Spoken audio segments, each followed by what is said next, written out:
Welcome back, everyone. Hope you're doing well. Today we'll be reacting to a Jay Foreman video, a Mapman video, the Phantom Island of Google Maps. So let's just dive right in, shall we?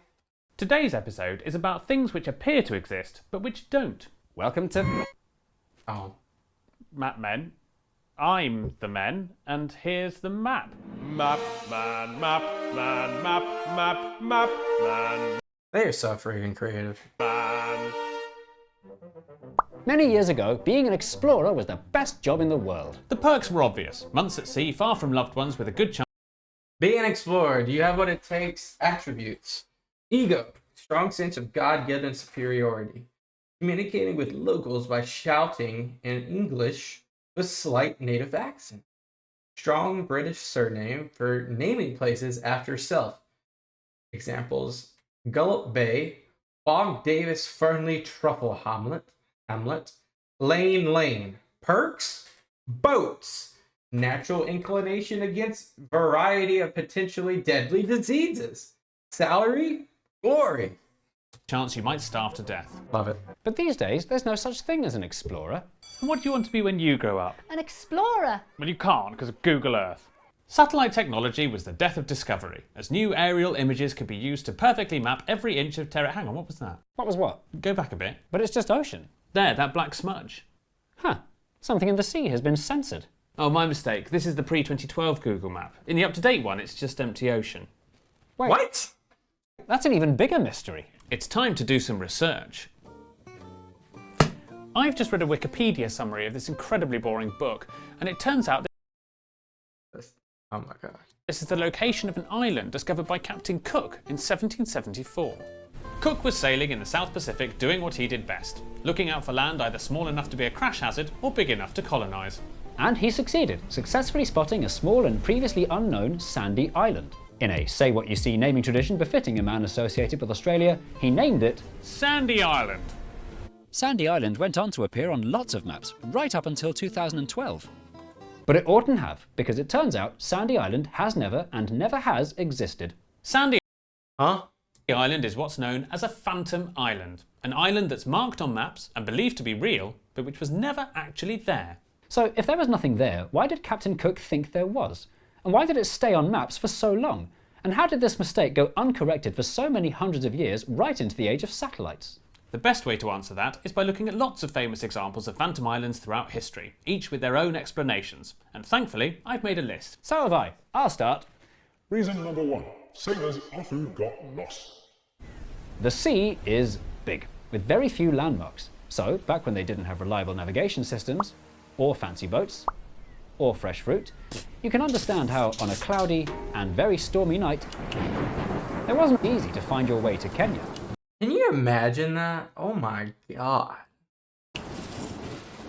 Because it was so hard to know exactly where you were, sailors often found land where they weren't expecting it. A great example of this is Pepys Island. Pepys Island. If it doesn't exist, I can pronounce it how I want. In 1683, Admiral William Cowley, on a ship called the Bachelor's Delight, was just off the coast of South America when he, inverted commas, discovered, inverted commas, so-called Pepys Island. Cowley was delighted with the find and wrote at length about his great discovery. The island has a pleasant aspect. There were a large number of birds. We killed as many as we needed for food. They were quite tasty.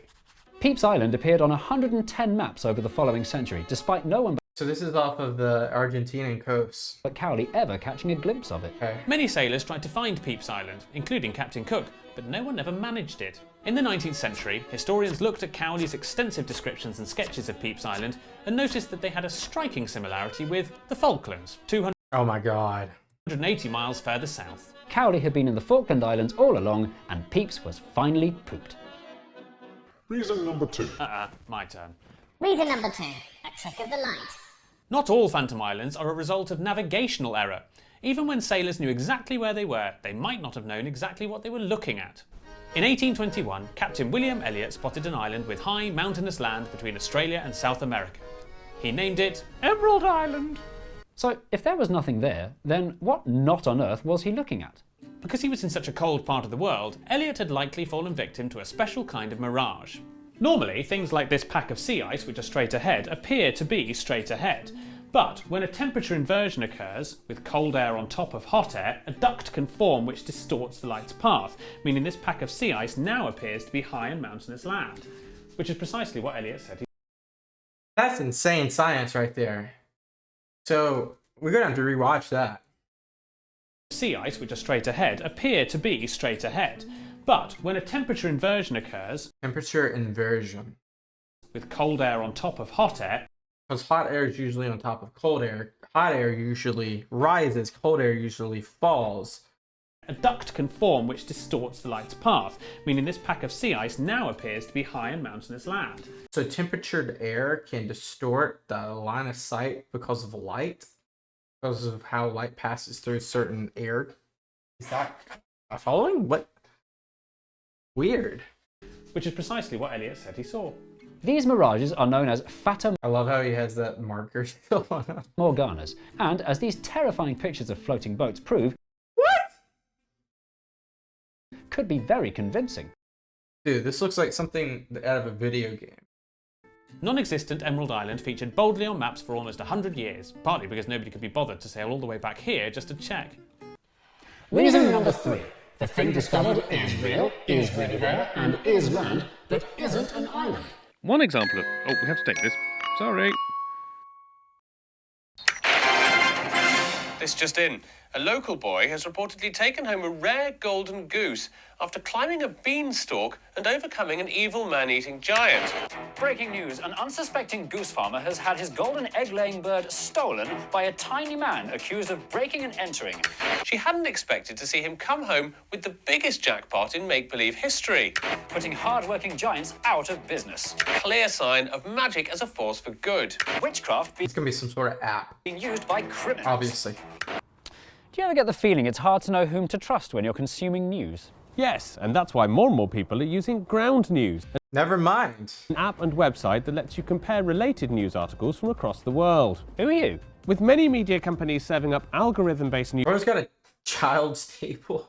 used for clicks instead of reporting facts, Ground News helps you understand what's really going on. What is going on? For every story, you can see how different publications cover it, with info on their political I've used this, by the way. It's pretty good. leaning, ownership and reliability, all backed by ratings from 3 independent news monitoring organisations. Can you give me an example? Yes, I can. This story about world clocks changing has 164 articles published on it, with headlines ranging from Earth is spinning faster to climate change is slowing the Earth's rotation. And this handy feature has a map showing where in the world it is or isn't being covered. These articles come from the UK, and these ones come from all over the rest of Europe, where you might not have spotted them. Are you saying I should click on this QR code or go to ground.news/mapmen to sign up for less than £1 a month or get 40% off the Vantage subscription, which is even better value? Yes, in a world where news spreads faster than it can be verified, we could all benefit from a product like Ground News. Thank you. Well, that's all from us this lunchtime. Thanks again to our sponsor Ground News, and now it's time for the news in your area.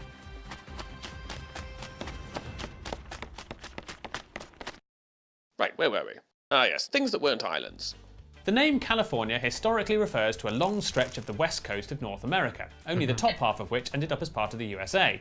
The bottom half, or Baja California, is this long peninsula dangling off Mexico. When the early Spanish explorers landed here in the 1600s, the extraordinary longness of what we now know as the Gulf of California meant that they never made it all the way up to the connecty bit up the top, and made the understandable assumption that California was an island. The island of California appeared on many of the first maps of the newly discovered continent, and That's really cool. this now famous map mistake went on to appear on thousands of maps right up until the end of the 18th century. Did it really take them that long to figure out it wasn't an island? No, the island had been disproven several times by several explorers, but the mistake persisted on maps for so many years because Hard to people change wanted things. it to exist. The explorers named the fictional island of California after the even more fictional Island of California from a popular 16th century romantic novel about an island populated entirely by Amazonian women. In an era where European Is that true? high society were using maps for decoration rather than navigation, it made artistic, if not geographic sense, to include the famous island that well-read people wanted to see. Ancient myths have been the source of Whoa. a surprisingly large number of multiplied map mistruths, which brings us to the fourth reason for Phantom Islands. Mapmakers are lazy. Our favourite completely fictional island that clumsily sleepwalked its way onto factual maps is this mythical one, supposedly found off the Atlantic off the west coast of Ireland, called Brazil. What? Not to be confused with Brazil, which is also found in the Atlantic off the west coast of Ireland. The two are in no way related, and the sameness of their names is a complete coincidence. Brazil, as it's probably pronounced, is an enchanted island from Irish folklore, which, as legend has it, is forever cloaked in mist, but can be seen for just one day every 7 years, like that ITV documentary about those children who turned into adults. It first turned up on this Portolan chart of 1325, when inaccuracies were a reasonably expected hazard of cartography. And distinguishing myth from reality was a low priority. Once Brazil Not that one. made the jump from fairy tale to map, it was only a matter of time before another map maker got the wrong end of the stick and stuck it on their map because they were too lazy to do their own research. And that's exactly what happened in 1375, when Brazil, Not that one, turned up on the Catalan Atlas, and now that it was on 2 maps, that was as good as a fact for all future cartographers. Wow. And it only snowballed from there. Getting lost, trick of the light, lack of context, and laziness are just 4 ways that islands can be wrongly discovered. It goes without saying that there are dozens more, including icebergs, pumice rafts, dense fog, and dehydrated hallucinations. So it's no wonder that through dozens of mistakes on hundreds of maps, the world was littered with phantom islands. And I wonder how many expeditions were set and how much money and time and lives lost trying to go to these areas, to go to these places that you thought existed. These days, phantom islands are merely amusing map anomalies, but not so long ago, for some sailors, phantom islands were a very serious nuisance. In 1909, Ernest Shackleton and his crew were on board the HMS Nimrod, making their way home after a failed attempt to reach the South Pole. Looking at his map, Shackleton planned some much-needed rest stops between Sydney and South America. Unfortunately, Literally what I just said. the first of these was Royal Island. Which turned out to be a phantom island. Luckily, they had Emerald Island to look forward to next. But, as discussed 5 minutes and 49 seconds ago, Emerald Island turned out to be another phantom island. Undaunted, the exhausted crew continued on to Nimrod Island, Which turned out to be another phantom island. leaving only Doherty Island remaining, which Turned out to be another phantom island, making this the greatest voyage of undiscovery in the history of exploration. Thankfully, for anyone trying to sail from Sydney to South America nowadays, Almost every phantom island ended up being undiscovered by the mid-20th century. But how did Sandy Island manage to keep appearing on Google Maps as late as 2012? Oh yeah, I was going to tell you, sorry. It was down to the French. Sandy Island, if it did exist, would belong to and be the mapping responsibility Vanuatu. of France, as it's in the region of French New Caledonia. Its existence had been in doubt since the early 1900s. So, in 1974, a French flying reconnaissance mission went to check their island out, and to their not surprise, certified that there was nothing there. Dang, that lasted till 2012. Which, incidentally, is the second time we've discussed France getting smaller as a result of a proper survey. Having undiscovered their own territory, the French pulled out all the stops to tell everybody that there was less France in the world. Fast forward to the 21st century, when Google created their digital maps with satellite view. Satellite view is not created, as you might expect, by taking lots of photos, stitching them together and adding the map detail on top. It's far quicker, easier and more accurate to do it the other way around. The pre-2012 edition used map data from the US National Imagery and Mapping Agency, data which had been digitized based on old maps that predated the French undiscovery. So the satellites found sea, but their maps showed that there should be land. And that's why they added a big black smudge, meaning error. Because most people use satellite view just to look at their own house, and this was a part of the world where the fish don't even have dial-up, this smudge went largely unnoticed. Until 2012, when a curious Australian research ship decided to take a detour to check out the discrepancy once and for all. And when they got there on the 26th of November, they announced to the world, no. So even in the world of digital satellite maps, there are still parts of the world that remain mysterious, and I could still grow up to be an explorer? No, because you haven't got a boat. It's all too easy to mock explorers who made silly mistakes, but before we let you go, consider this. discovering land was their job. They were paid to do it, and paid more the more they did it. So even if Cook was in doubt about what he saw, That is true. That is true. You know, if you have a quota to hit and you can hit it by just, and it's also bias, right? So you have a predispositioned bias that you're going to see land. So if you see land, well, you see it. Why would you try to have to confirm it 16,000 different ways? Makes sense. Could be driftwood. He was incentivized to claim it was land for king and country. Have you seen something, sir? Yes, land. Mark that down as land. Today, in 2024, the world map is completely perfect. And we're certain that nothing will be discovered or undiscovered ever again, ever, ever. What happened to Brazil? I gotcha. Guys, thank you guys so much for watching. This was a funny one. If you have a video recommendation, please leave below. If you haven't already, hit that subscribe button. I'll see you guys next time. Peace out. Bye-bye.